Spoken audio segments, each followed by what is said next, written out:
There's something about the recent events that I can't shake. Back to back, first we have this beautiful young woman brutally murdered on a subway, and nobody stood in the gap for her to help her. And then on the flip side, a man that was indeed standing in the gap for people gets brutally assassinated.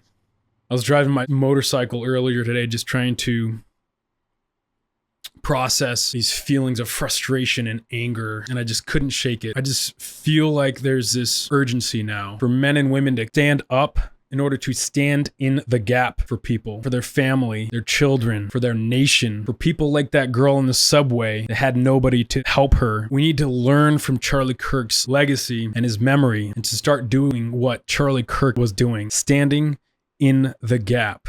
Putting our feet and our hands where our minds and our hearts are. I don't want Charlie's memory and legacy to go to waste, and I know it's not going to, but I just have this immense feeling that what was intended for evil, which it was indeed evil, the assassination of a man, a father like Charlie, who had two beautiful kids and a wife, what was meant for evil is going to be turned around and used for good. I know it sounds cliche, but I really believe that more and more people are going to see Charlie Kirk and his legacy and his memory and what happened to him, and they're going to stand up and they're going to stand in the gap and move forward. It's going to be a turning point, literally, like his ministry. He's going to inspire people to stand up and stand in the gap. It's not going to cause people to be fearful. You know, when you see somebody like that die for what he believes in, as if the risk of death was enough to keep us from standing up and defending what we believe in. Evil just created a martyr